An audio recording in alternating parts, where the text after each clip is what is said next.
Hi friends आमी Soma सोमास cooking चैनेले आपनादेर सबाइके स्वागत। आज आमी आपनादेर पाउरुटी दिए रसभरी पिठा बानिये देखाबो। तबे एटाके आपनारा मिष्टिओ बोलते पारेन। हठात् करे मिष्टि खाওয়ার इच्छे होले पाउरुटी दिए झटपट এই रेसिपिटी आपनारा तैरी करे निते पारेन। खेतेও হয় भीषण मजार, मुखे दिलेই मिलिয়ে যায়। चलुन ताहले এখন এই রেসিপিটা দেখে নিন। ভিডিওটি ভালো লাগলে লাইক ও শেয়ার করার অনুরোধ রইল। পাউরুটির এই রেসিপিটি তৈরি করার জন্য প্রথমে আমি পুরটা বানিয়ে নেব। পুর বানানোর জন্য আমি এখানে হাফ কাপ নারকেল কোড়া নিয়েছি। এখন এই নারকেল কোড়ার মধ্যে নিয়ে নিচ্ছি 1 টেবিল চামচ চিনি। আপনারা যে যেমন মিষ্টি খান সেই অনুপাতে এখানে মিষ্টিটা ব্যবহার করবেন।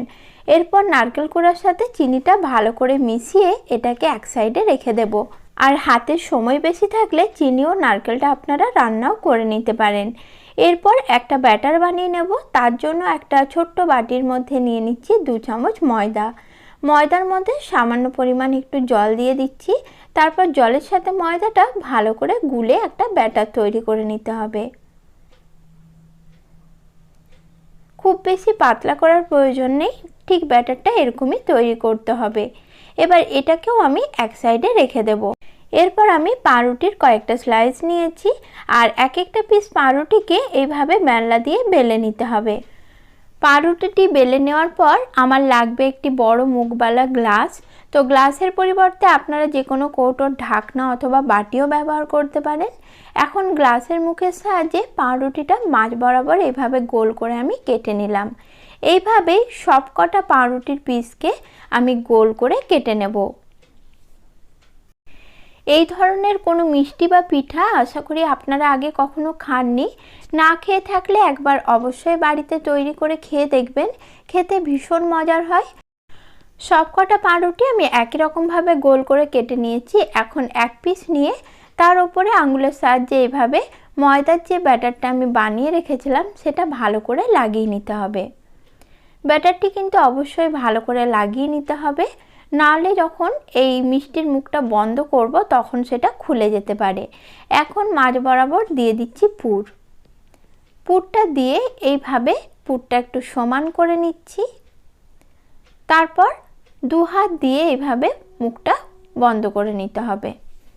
দেখুন মুখটা কিন্তু কত সহজে বন্ধ হয়ে গেল। আর এই মিষ্টি বা পিঠেটা কোনো রকমভাবে বানাতে গিয়ে ভেঙে যাওয়া বা ফেটে যাওয়ার সম্ভাবনা নেই। একই রকমভাবে বাকি মিষ্টি বা পিঠেগুলো আমি রেডি করে নিচ্ছি।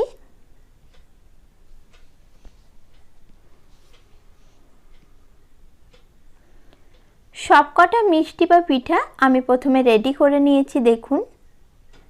তারপর কড়াইতে রিফাইন তেল আমি খুব ভালো করে গরম করে নিয়েছি। এখন এই গরম তেলের মধ্যে পিঠেগুলো আমি দিয়ে দিচ্ছি। তবে তেলের পরিবর্তে আপনারা এখানে ঘি অথবা বাটারও ব্যবহার করতে পারেন। আর তেলটা ভালো করে গরম করে নেওয়ার জন্য দেখুন পিঠেগুলো দেওয়ার সঙ্গে সঙ্গে এক সাইডটা কিন্তু হালকা ব্রাউন কালার হয়ে গেছে। এখন পিঠেগুলো আমি এভাবে খুন্তির সাহায্যে উল্টে নিচ্ছি। এইভাবে হালকা ব্রাউন বা লালচে করে আমি প্রথমে পিঠেগুলো দু সাইড ভালো করে ভেজে নেব। পিঠেগুলো ভেজে তুলে নেওয়ার পর আপনারা দেখবেন এগুলো কিন্তু খুব বেশি তেলও শোপ করে না। পিঠেগুলো ভাজা হয়ে গেছে, এখন এগুলো আমি তেল থেকে তুলে নিচ্ছি। আর একই রকমভাবে বাকি যে কটা পিঠে রয়েছে সেগুলো আমি ভেজে নেব।